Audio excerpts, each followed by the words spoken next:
Hey everybody, some Gadget Guy here, and this is the Kyocera Brigadier. Now, if you've been paying attention to any of my reviews in the past, this is actually one of my favorite phones from 2014. A solid little mid-range Android handset built ruggedly tough. But of course, if you're a fan of rugged phones like I am, all you Verizon folks don't get to have all the fun, as my pals at AT&T dropped off a DuraForce for me to spend a little time with to review. So let's get this box out of the way, because we want to talk about the phone. Now, the DuraForce on AT&T is very similar to the Brigadier on Verizon. And so as I did a full review on the Brigadier, I'm going to be doing a slightly lighter review on the DuraForce, mainly talking about the differences between these two phones, and just focusing on some of my experiences using the DuraForce. Alright, a couple quick size comparisons so you can see how the DuraForce stacks up to a couple different phones. Here is the DuraForce next to a Samsung Rugby Pro. The DuraForce looks like a pretty chunky monster opposite an iPhone 5C, but the lines start to match up a little bit closer to another 4.5-inch screen here on the Lumia 1020. Here's the DuraForce opposite a flagship phone, namely the Galaxy S5. And lastly, for no good reason, as you probably wouldn't be shopping these two phones at the same time, here is the DuraForce next to my Galaxy Note 4. Huge phablet versus a rugged work phone, but again, you can see just how much thicker that DuraForce is, even opposite one of the largest phones on the market today. I love devices that are going to be a bit more life-proof. And in my opinion, Kyocera is becoming one of the top companies to pay attention to if you're looking for a phone with higher degree of survivability. This phone is a chunky, heavy, well-built piece of consumer electronics. Walking around the hardware on the device, of course, we've got the 4.5-inch screen. This is a 720p display. I never did get confirmation from Kyocera, but I am fairly certain that this is not using their sapphire display technology found on the Brigadier. This is probably just some other form of impact-resistant glass. We've got nice clicky hardware buttons down here at the bottom, and these are important because even though Kyocera does a terrific job of increasing screen sensitivity even when water is on the display, there still will be times where you just won't be able to navigate the phone very well, and so you do kind of need some hardware, not capacitive buttons, but actual clicky hardware buttons. And below these hardware buttons, we've got a pair of stereo speakers designed by Braven, of all companies. And we do have a separate video showing off the speaker quality from the DuraForce, which you can check out on this channel. And my more discerning viewers may have noticed that there is no front earpiece speaker on the DuraForce, and we'll get to that in just a bit. On the back of the phone, we've got the 8-megapixel shooter with the LED flash. This is capable of shooting 1080p video. And the entire rear casing is made out of this wonderful rubbery plastic. On the bottom of the phone, we've got a cutout for a lanyard strap, the microphone port right here, and under a very well secured port cover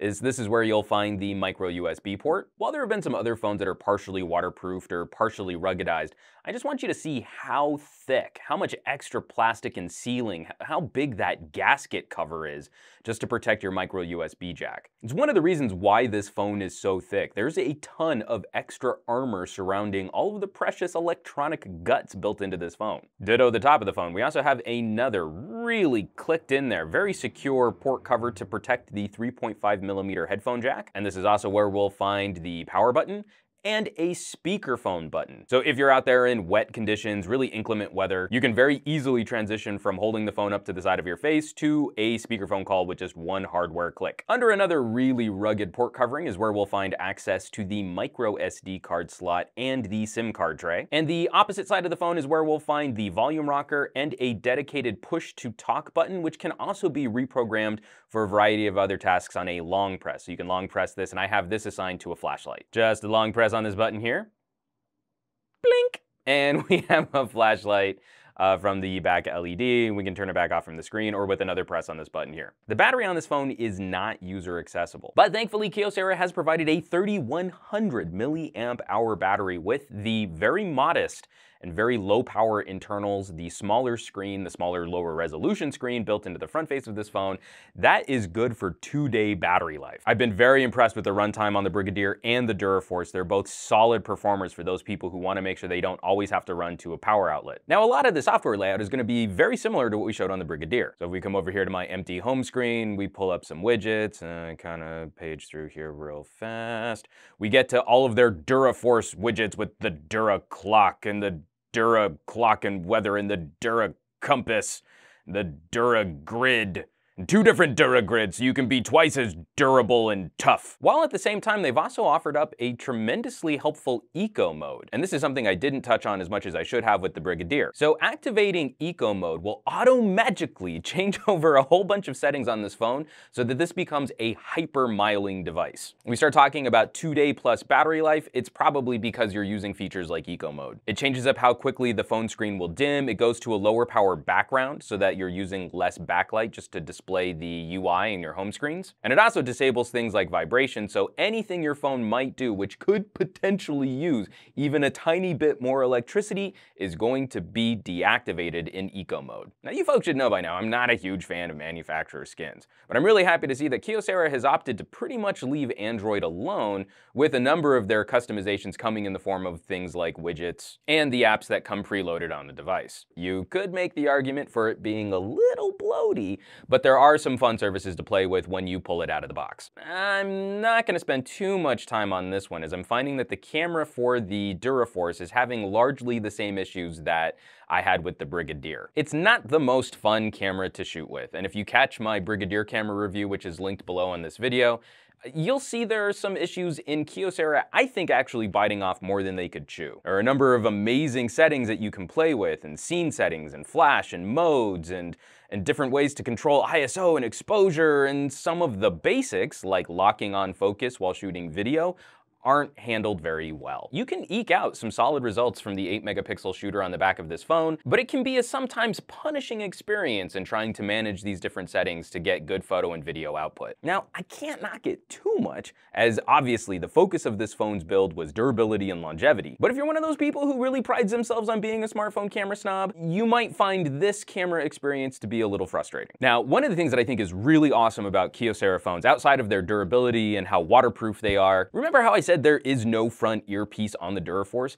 It's because the entire screen is a vibrating membrane. Holding the Kyocera DuraForce up to your face, the entire phone is going to vibrate the soft tissue in your skull to send a direct audio line into your brain. I'm a huge fan of bone conduction and tissue conduction. It's a feature that I really hope to see in more gadgets moving into the future, as it gives you better abilities to do things like take phone calls in really challenging and noisy environments. Even doing a couple silly tests, like how well can I take a phone call when I've got earplugs in, the DuraForce performs much better than even phones that I've held up to very high standards like Nokia and Motorola devices for their earpieces and speakers. But all of that leads us to the huge elephant in the room, and that is, how well does the DuraForce compete against the Kyocera Brigadier? The Verizon exclusive versus the AT&T exclusive. In terms of overall design, I like the DuraForce better than the Brigadier. The buttons feel a little bit clickier. There's a bit more positive action on things like the power button that's a little easier to find. It sticks out a little bit further from the top of the phone than it does on the Brigadier. This was one of the bigger criticisms I had for the Brigadier, in that it's got this soft rubbery plastic here on the sides,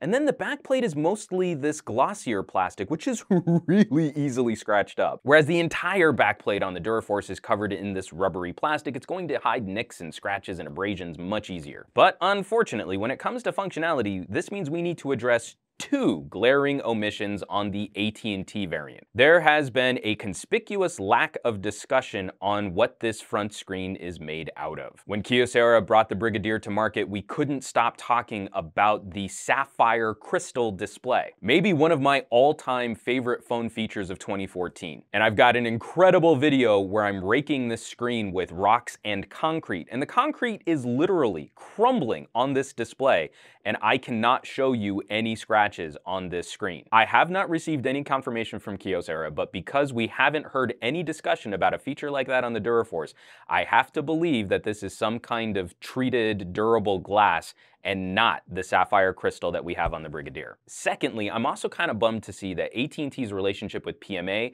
means that there is no wireless charging option for the DuraForce. The Brigadier uses the QI standards. You can pop it down on a Nokia charger, you can pop it down on a third-party charger, and it will charge without having to pop open the micro USB port down here at the bottom. On the DuraForce, you will have to crack that puppy back open just to make sure you can charge your phone. When it comes to these two variations on Kyocera's design, I have to side with the Brigadier because of the screen and wireless charging. Though I really wish I could get the Brigadier's features in a shell more like the DuraForce. Though obviously I still think it's a terrible idea to pick which carrier you're gonna go with based on individual phone models. So if you're shopping a rugged phone on AT&T, at least now you have a really good option for a rugged, well-built phone. And that's maybe the best place to leave this review off. Unlocked pricing on the DuraForce is the same as it was on the Brigadier. This is a $400 phone off contract. You can get it on a 2-year contract for around 50 bucks. And when you consider some of the bleeding edge capabilities like this tissue conduction screen and the fact that it's got a humongous battery, the DuraForce still makes a very compelling offer for those of you on AT&T looking for a phone that will